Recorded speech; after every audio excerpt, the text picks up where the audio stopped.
Hi, everybody, and welcome back to yet another cracking installment of the Map Round Show. This is the Built in Texas series.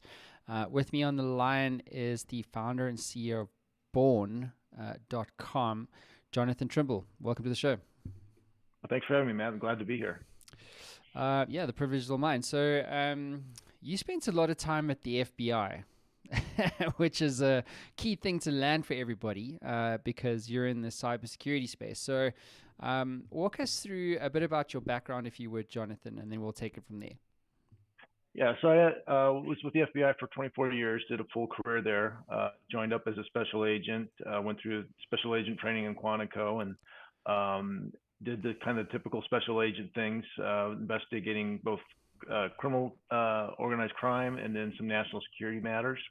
And then went into management about midpoint through my career. Always gravitated towards technology and how to use it better for the Bureau. And I think that's one of the things where I made an impact on the Bureau was being able to help us do things better using technology, whether it's analyzing information or storing it. That was one of the things that I got the most satisfaction out of when I was working with the FBI. Okay. And what did that experience teach you? Because I suppose, going into the space that you've gone into, you obviously saw things happening on a day-to-day basis that you were like, hey, this is a real problem. And I think I should be, going out there and building a startup to go and solve this issue. So what did you see that got your mind all excited about, leaving the FBI and going out and solving this on your terms? Well, I think having an engineering background, there's always that tendency to see, how can we do things better and how can we, improve these processes.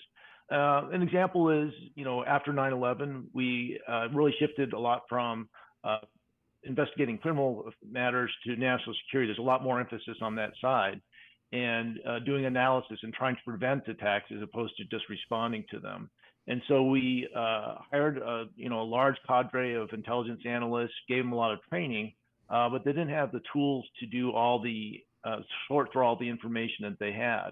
And so that was one of the projects that I worked on and led was developing an analytical platform that would bring in all this information together and allow the analysts to look at it in different ways. And so it's kind of moving towards that predictive analytics where, by pulling in these different data feeds and applying some technology, we could kind of predict, okay, we see some patterns here and we get more intelligence led as opposed to being reactive. And so that was really a complex effort. A lot of times when you're developing technology, you have to get the cooperation and develop a constituency of people to support it. And sometimes that would be a challenge in a large organization. So it's kind of acting as an entrepreneur within the organization several times where I saw a problem, try to get some believers in it and develop, people to kind of drive this project forward. Mm-hmm. And when you were at the FBI in the context of cybersecurity, what did you say are like some regional hotbeds or countries where they're, let's just say, leading in terms of cyber crime sophistication, if you like?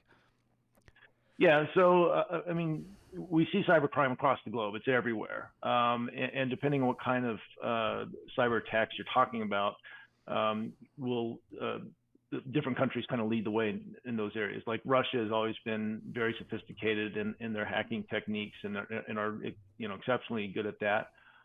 China has a major hacking effort as well, where they just have a large cadre of people supporting them. And so any type of intellectual property that's out there, they've been known to grab that information and bring it back over to China and use it that way. Also in Africa, Nigerians are very sophisticated as far as their fraud schemes. And in Eastern Europe, we see a lot of organized crime where they're also very sophisticated. They use a lot of the techniques that they learned from Russia, as far as the old Russian intelligence services, very sophisticated the way they developed their criminal organizations, and then combine that with hacking.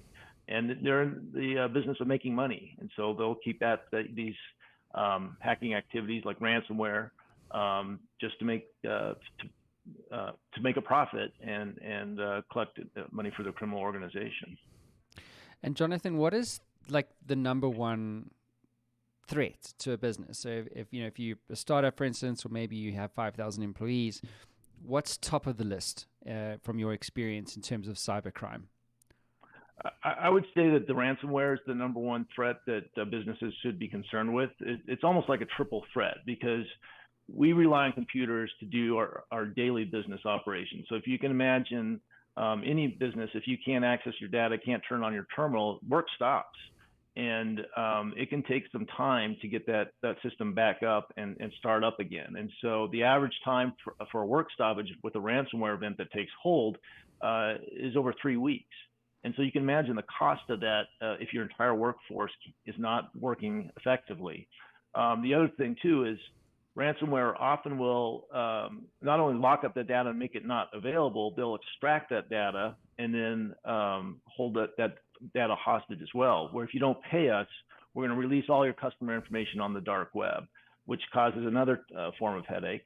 And then sometimes the criminals will approach other customers or other organizations that also have that interest in that data, saying, we stole this information from your law firm example, we want to ransom from you as well. So there's these different layers of ransoms that they can get through a ransomware event. And so it can be very costly for a business, not only in terms of just making the payment to the criminals, also any kind of class action litigation, remediation costs. About half the cost of a ransomware event is lawsuits.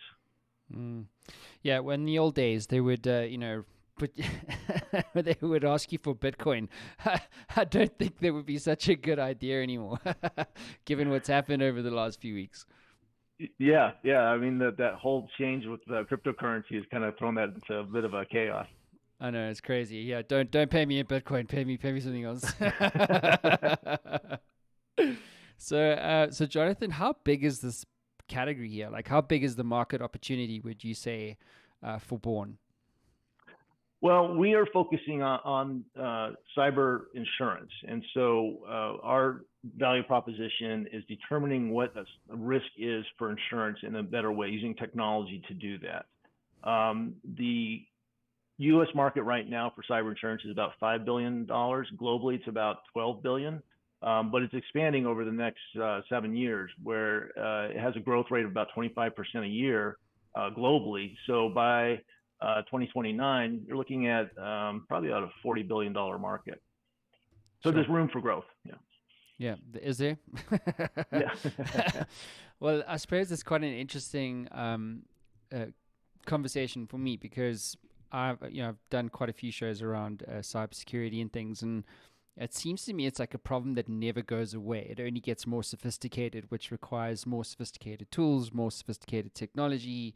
I think Microsoft's 365 alone, its threat assessment backbone, it's hitting like, it's some per day, like the amount of threats that it is able to pick up on and then obviously push back. So they're, Office 365 or M365 users are not, winding up in any kind of trouble. It's like there's like 6 billion threat every day across their net. It's like, it's so huge, this space, and it's becoming more sophisticated. And one of the things that I've learned through having these conversations is that in many cases it's actually less about the technology and more to do with the people using it. So it's like the issue is the employees who look at an email and it's like, hey, Matt Brown, the CEO, wants you to pay $100,000 into this account, and then they fake up an invoice, and then it gets sent to the procurement team, and then they process it because Matt Brown sent the mail, and then now there's fraud. So in many cases it comes down to the employee using the technology. What are you seeing on the ground in terms of like technology first, and we'll get into like some of the other stuff around the trends in terms of the way that technology and tools are being used to circumvent cyber threats? Yeah, you touch on an interesting point when you talk about the emails, because you're right. The level of hacking and the sophistication is just, it continues to skyrocket. And along with that is the technology that prevents attacks. But no matter what kind of technology a company has, they can have the best technology in place to protect their network. It's still not going to stop everything. And cyber criminals know this. They know that, instead of going through the locked front door, which is where all the firewalls are, if they can social engineer an employee to download malware or enter their credentials into a fictitious site and use those credentials as an account and get access to the network that way, that's a much easier way to go. And so we see an awful lot of social engineering attacks that are basically emails that try to get the employee to do something, either enter the credentials, provide some type of information, or wire funds someplace that they're not to. And they're very sophisticated. They will do reconnaissance on the type of employee that they are, what their background is. They'll try to establish some type of trust relationship or develop an emotional trigger to get them to click on that link or enter that information so they can start their attack. Mm-hmm. And so invariably something's going to happen at some point in time. And one of the key issues numbers you shared with me is that the cost for every data breach is in the region of $4 million. That's a massive number. It is, and that's globally. And so the average cost for an attack within the United States is about $9 million. And of course, for smaller companies, the cost may be smaller, but small to medium-sized businesses are more vulnerable in many ways than a large company would be because of that cost. And so one statistic that's out there is that 60% of small businesses that experience a significant cyber incident go out of business within 6 months. I mean, that's really kind of bone chilling because it's not an IT problem. It's like an existential concern for these small businesses. So they do have to do something to protect their information. Mm-hmm. And you were also sharing with me that the amount of cybercrime has gone up. Cybercrime would be nice if it was cybercrime, but cybercrime has gone up 600% in the last 24 months. I mean, it seems to me this is getting worse. Yeah, it really has escalated enormously over the pandemic. I think because of a couple of things that happened was suddenly there's a large group of employees that were working from home. The landscape changed significantly. At the same time, hackers also had that time on their hands as well, and so they refined their attack techniques on top of that to take advantage of that expanding landscape. And then there's also more sophisticated tools that are out there as well, as opposed to like having to visit each network individually. There's a lot of tools that are out there commonly available on the dark web that they can just download, use. And so there's a lot more people that can get involved in these scanning and hacking techniques without a lot of technical knowledge. They just have to be able to find the right tools and start their attacks. Mm-hmm. And what happens here? I mean, in terms of insurance and the premiums that you might that you would have to pay if you were, the subject of a cybercrime event, like what is the consequence of a cybercrime event in the context of insurance?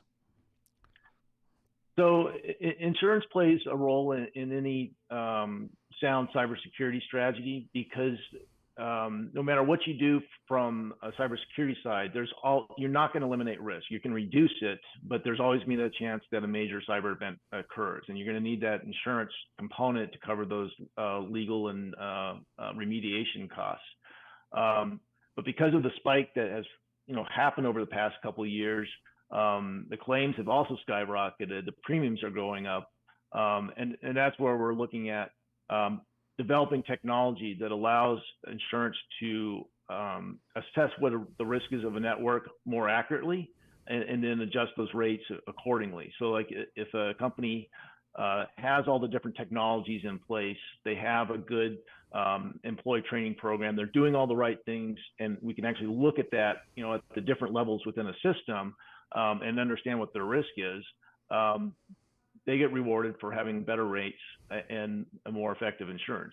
And insurance is also important to have because they have resources that if something does happen, for example, if it triggers the insurance, they have incident response companies that are on on the Rolodex. They have pre-existing arrangements. They have breach coaches that kind of walk attorneys through these different things that they might have to be considering if they have a major event. And so they have a lot of things that are kind of ready to go that if there is a breach occurred beyond just making payment. Mm-hmm. And in terms of risk, like how does a business figure that out? Because you keep talking about like, well, it's risk, right? And then it becomes a legal issue, and therefore there's a consequence in terms of the insurance and the premiums that you pay. So if it's all about risk and understanding your security posture, for instance, like where the hell do you start? Well, the worst thing that a company can do is do nothing and just hope it doesn't happen, because it's going to happen. And so a lot of times, if they are just starting out, we call it basically a cybersecurity journey. It's not going to be, install one piece of equipment and you're done. There's a lot of different pillars that go into an effective cybersecurity program. First thing an organization would want to do is have an assessment done, and have either someone come in, look at their system, look at their program, and give them, this is what your risks are, and these are the steps that you need to take to reduce that risk. You can also do smaller companies can do a self-assessment. It's not as thorough as having a third party come in and do it, but that's the first thing that they would do. You can't fix something if you don't know what the problem is. Mm-hmm. I was just searching for some stats here. I found some interesting ones. Like apparently this is a $6 trillion problem, and it's a government report from the FBI's Internet Crime Complaint Center. And they're sharing a whole bunch of stats there. I'm curious, what role does the government play in this? Because, like, if you're talking to Matt Brown, like my point of view is like, well, the FBI has got to have some hardcore technology, like that Microsoft doesn't even have, because it's the CIA and FBI. Like, surely they are more prepared than anyone to develop technology that's super proprietary that no one has their hands on. And it's interesting also to think about this. Like, if you think about the role of a small business in the backbone of the economy, surely there's an interest from the government in protecting the interests of these businesses, isn't there?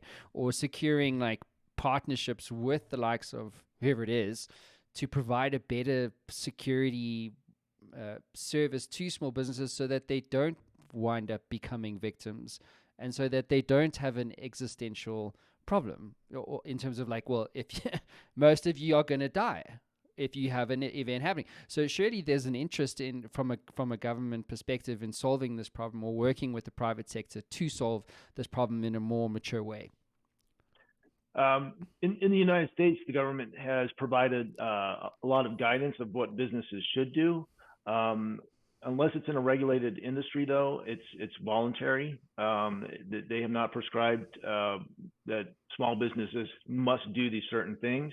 But there are more laws that are coming along, especially at the state level, that if certain types of information is compromised, there is a reporting requirement.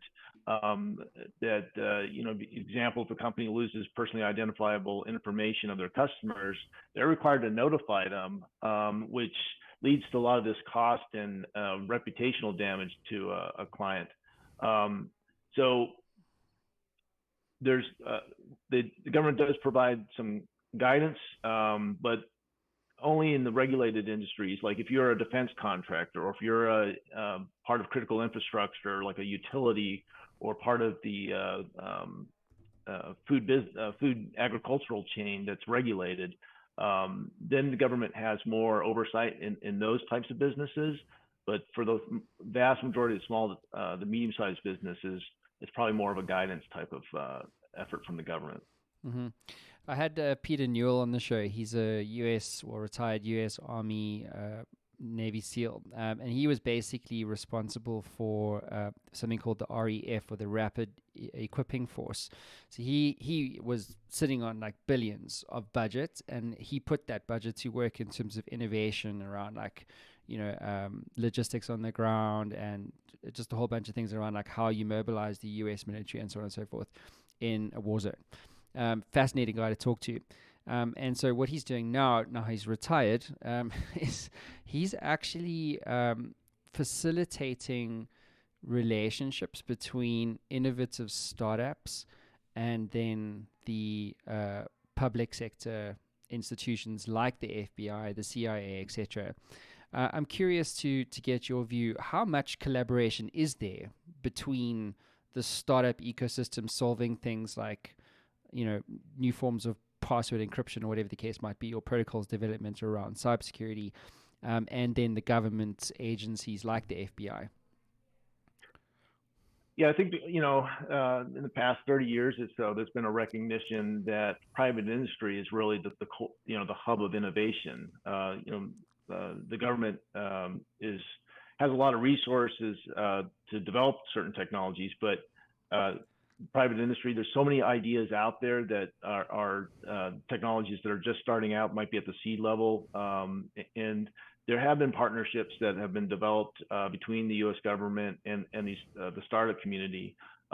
One organization that comes to mind is In-Q-Tel, which is a quasi-government organization that was set up between the intelligence community to provide support for new technologies that may be of interest to the U.S. government. And so they have an incubator program. They have annual trade shows as far as being able to demonstrate these different technologies to government reps that say, oh, this may solve the problem that we've been struggling with. So there is a partnership that's been ongoing for years, and it's mutually beneficial because it gives government access to technologies that they might not have been able to develop, because there's a lot of these bright minds out there. And then also the government provides resources to help those companies grow and start up. Mm-hmm. So, Jonathan, just to change gears for a moment, cybersecurity is competitive. Like if I went to a conference in New York, cybersecurity, in fact, at the Jasper Center in New York, there was a massive cybersecurity event, cyber technology, I think it was called 2022. And seems to me there's a lot of competition in this category around cybercrime and cybersecurity. How have you been able to break through the noise of that? Because, like I get the FBI link. I think it's a great thing to include in the story of what you're doing. But how have you been able to really break through and get traction as a startup in the space? I think one of the things that's been fortuitous is just maybe through my experiences of talking to different people, developing an understanding of where I could solve the problem that I felt like I could bring most value to that fight. And that really has been developing the technology to identify risk and measure it for the cyber insurance side. It's a little bit different than the rest of the cybersecurity tools that are out there. And that's a very competitive space because there's probably 2,000 to 3,000 security vendors. There's a lot of consolidation going on. That space is going to be competitive for a long time. I think that just shows that there is a lot of this problem's not going away, and everyone's trying to figure out different ways to solve the issue. No one technology or service is going to solve it for a company, and that's where it becomes difficult for these small businesses, is having that expertise to say, I need this stack of different solutions to secure my network. And to do that, you have to be a security expert. And that's the struggle that small businesses have, is they're focused on their core business operations, trying to be successful there. Now they're saying, you're telling me I have to be a security expert over here as well, just to stay in business. And I think that's the one thing that a lot of security vendors are looking at. How can we more effectively help the small to medium-sized businesses? Mm-hmm. So relationships are obviously really important in general. How have you been working with relationships, either through the FBI or through your private network, through your startup ecosystem there in Texas, to grow Bawn? I can't say it's really been a systematic approach. I think a lot of times it's fortuitous, and just every time I talk to somebody, I learn something new, and it gives me a new perspective. Coming out of government after 20 plus years, you have a certain perspective, and moving into private industry, there's a different problem set, different environments you have to operate in. And so we moved from Washington, D.C. down to Texas during the pandemic. So I really had to kind of recreate my whole network during COVID, which is pretty difficult to do. It's hard to make a relationship, strictly over Teams, especially in those early days. think people are more accepting of it nowadays. But that's one of the things I always strive to do is like, meet people in person if possible and just kind of develop those relationships, because it's not going to be just one chat session that you have and you're like, this is a great guy, I trust him. It takes time to do that and develop a network. So, but this is the ecosystem then that's important to discuss, isn't it? Because the reason why I do these series is because essentially each state, from my experience anyway, it's like a different country. It's not like one US. Yes, it's the USA, but really it's a different ecosystem, different types of capital in terms of volume and size and liquidity, different types of startups. Interestingly, in Texas, most of the startups there are actually in this med tech, biopharma, health tech space. Why? Probably because of the University of Texas. I don't know. But it's an observation, isn't it? And so there's a contributing set of influences that drives the ability of a startup to scale. And in Texas, it's different to Colorado. Colorado is different to Cali, to New York, etc.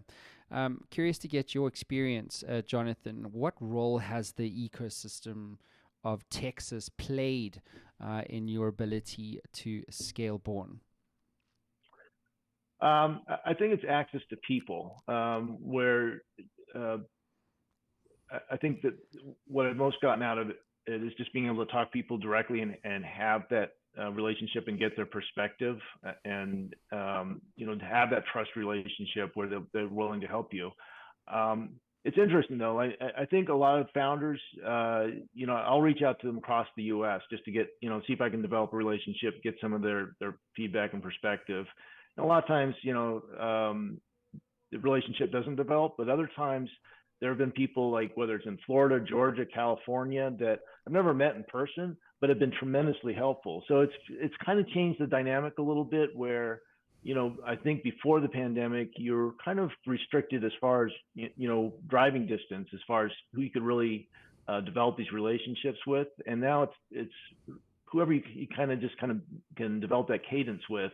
And people that are willing to take the time out and help you out. And I think a lot of times founders, they've gone through this journey, they understand the struggles that, they might be 6 months, 12 months ahead of you.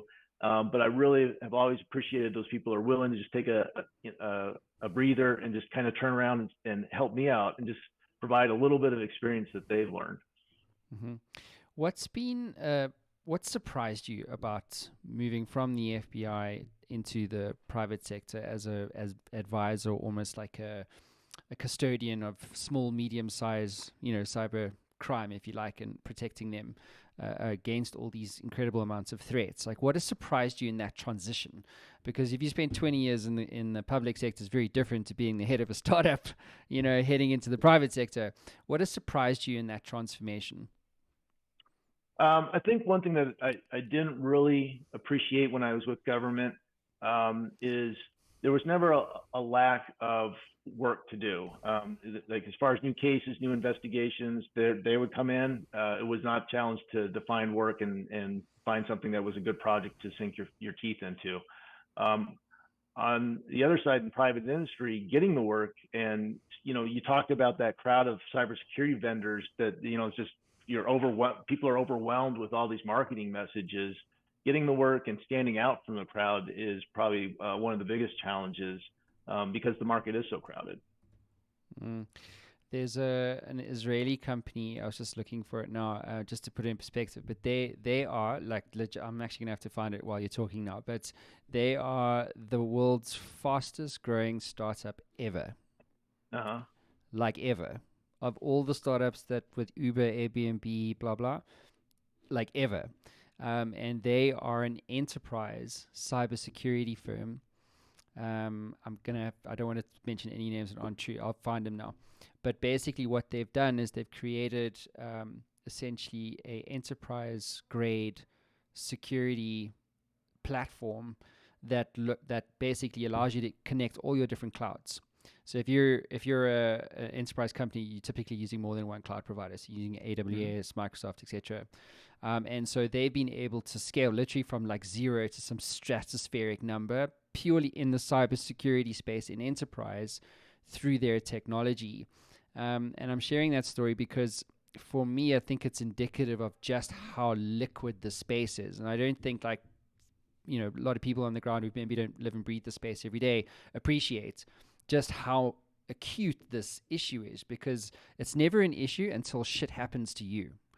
Right? It's like, especially if you're a small business and it's like, no, Microsoft's got my back. And then, then one day they don't, or like I get phishing threats every day on my email. Like, hey, click here. So shit's going to happen at some point. What's the prevailing perspective you want to leave startups with and small businesses with around the importance of cybersecurity and being as protected as possible?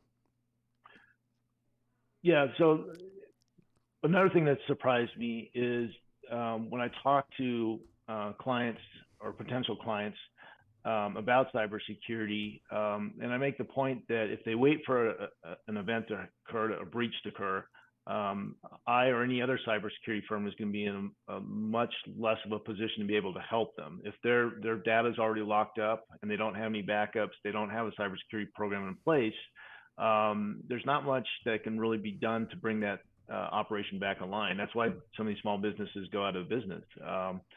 And it comes as a surprise to them. The best time to start working on cybersecurity is before something happens, but that's not when people are in that buy mode. They'll buy anything when an incident occurs, but at that point it's too late. And so that's why trying to get people to understand you got to make the investments early on before an event that occurs to be most effective. Mm-hmm. Jonathan, if you could get into the Matt Brown Show time machine and go back to day one, like if you imagine all the things you've learned in the process of building this startup, what advice would you give yourself on day one about building Bawn? Wow. I think there's a lot of times where I think, man, if I knew this 2 years ago, I would have been much further along. I think one of the things is understanding how fundraising and venture capital works would have accelerated my journey. And that's something that was completely new to me when I stepped out of the bureau. Amazing. Cool. So why small businesses? Like, why them? What gets you out of bed in the morning? I think one of the things that always resonated with me when I was the FBI is we'd give notifications to some of these smaller businesses that were doing really great things, but they just had never thought of cybersecurity. So the large organizations, they have a massive IT shop, they have a security staff, they're okay, they have things set up, but 2/3 of cyber attacks focus on small to medium-sized businesses that are unprepared. And so, how do we help them prepare themselves and get better at staying in business, really? And so I think that's just a real need to help these companies move through all this cybersecurity threats. They're not going away, and if they don't do something, they are going to wind up in the graveyard of some of these smaller businesses. Yeah, absolutely. Well, Jonathan, I think what you're doing is so important, not only for small businesses, but I think for all of us, because I think every small business that doesn't die is a good thing. I'm sure everybody would agree. Wishing you, firstly, congratulations on making the leap. I think it's a great thing, and all the success that you've had to date. I think it's really amazing. So wishing you all the best for the future, and thanks for being on the show. Thank you, Matt. I really appreciate it and enjoyed my time here. Anytime. Thanks, everyone.